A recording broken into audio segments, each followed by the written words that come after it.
All right, so hey there, welcome back, part two, or maybe part one, depending on if I can figure out what editing is. Change of plans. We're gonna put it in this guy. I'm just gonna let patina on its own. I drilled, of course, drain holes, and there's some holes for potentially tying down trees in the future. I don't know if I'm gonna need to tie this tree down, but I figure it's actually like a pretty nice size considering the roots. It's a pretty nice depth, and I don't want to have it a larger container than this in the future, so we're gonna go for it. Now I'm gonna my own thing to kind of figure out the planting angle. Yeah, this probably needs to be tied down. That's fine. That's an easy one, right? Everything we've been through to tie it down. Shoot, that's easy. Grab my good shears if I left them here. I thought I had. Yep, right here. First and foremost, I'm gonna just cut out a screen. Should probably cut it in relatively the right shape, right? A little bit smaller.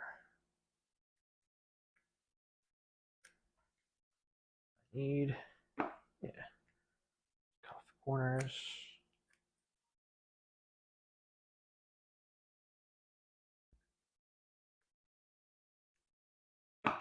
All right, got our screen ready. Look at that. Not bad, right? Now, like I said, I'm going to be tying this down. So, I'll grab my, I think, it's 1.5 mil, 0.2, about what I think I'll need. This is a lot for one. I'm using it for 2 tie downs for this plant. I think it'll be okay. And I'm going to use, I see a lot of people doing this, and they bend the wire ahead of time, which is great. It doesn't really matter if it's perfect. So it's easy to slide through. It drives me crazy. I see a lot of people putting the wire through like this or like that. Because it's going under, go through the shortest path between holes. You save wire that way. So now I can do this. I can connect these to any, other wires that are in here. Oops. Talking, not thinking. Pretty normal for me. Like I can go across the way. It doesn't matter. The tree's being tied down in any case, but why people waste all that wire to go across on the bottom? It's like, come on. Not my thing. I'll tell you that. All right.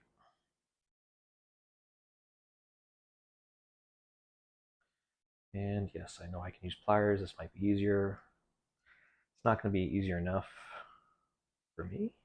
So I'm just going to do it this way. Yeah.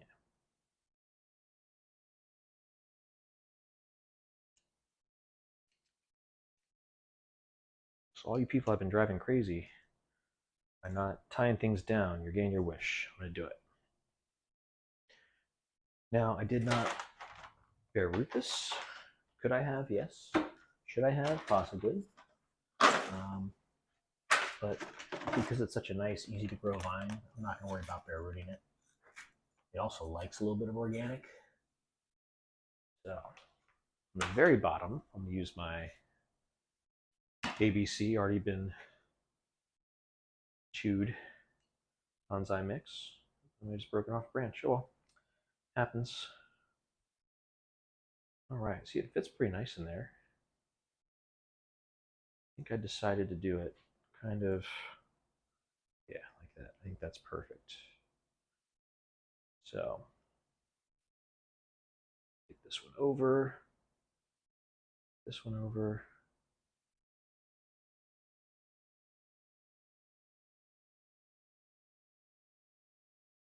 So I'm going to take over, but on the back, this one thing.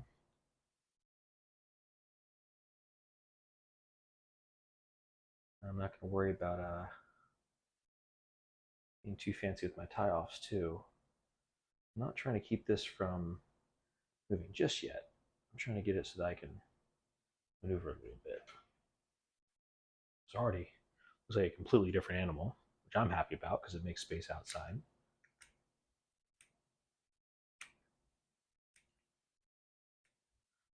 Trim along the inside here.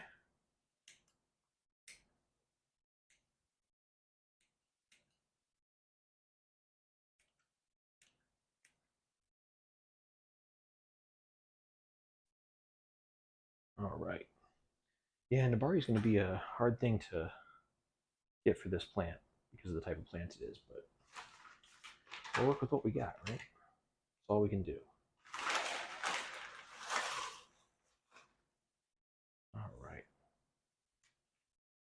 I'm going to be very painstaking about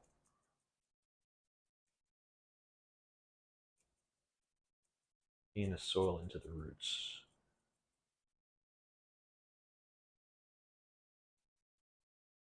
Hopefully by this point I'll figure out how to do the time lapses and fast forward, and you guys won't have to sit through me doing this every single time. I can voice over a real fast series of me doing this. So this one's should be a nice quick one.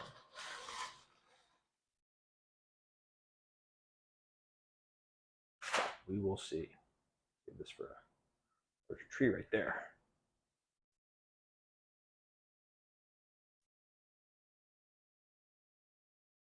Certainly an easy one when it comes to cutting off the roots, because I didn't have to think about, oh, how long is this trunk? This trunk is exactly as long as it looks, and that's what I found for these. There's nothing exciting or surprising below the surface. It's just regular old roots that don't go too deep and often don't go too far out either. I'm surprised at how far out these ones went.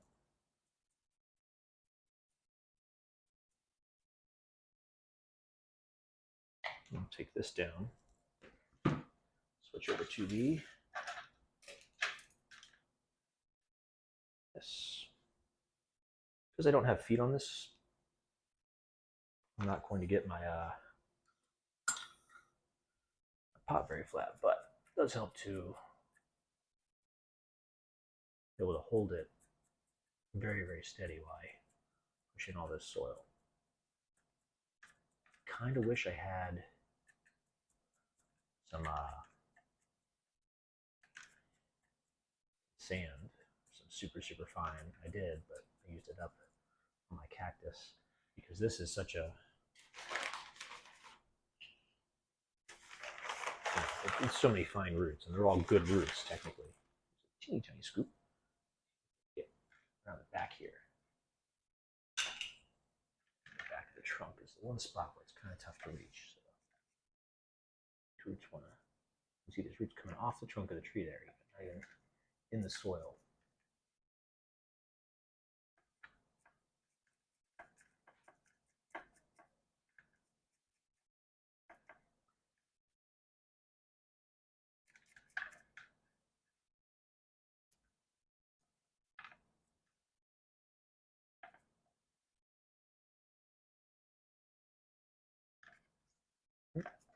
Bumping the camera again, that's me. I think anyone watching this can imagine this is as big as I really wanted this tree to get.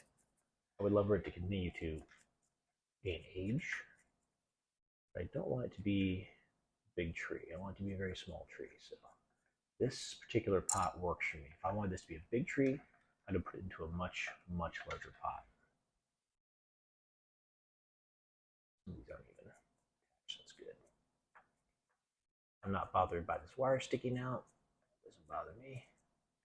Hope it doesn't bother you guys too much. I'm hoping, because I left some of that moss on there, that this will grow some more moss, get some moss spores on it. So that is our emerald and gold Euonymus potted up into a real, not real, but a bonsai pot. Again, this is a soap dish that I found. I'm hoping it'll gain some patina. I didn't clear coat it. I thought about painting it. I didn't. But I really like this pot. I really like this tree. And I think this is a good pairing. So thanks for joining me on this episode of Taco Bonsai.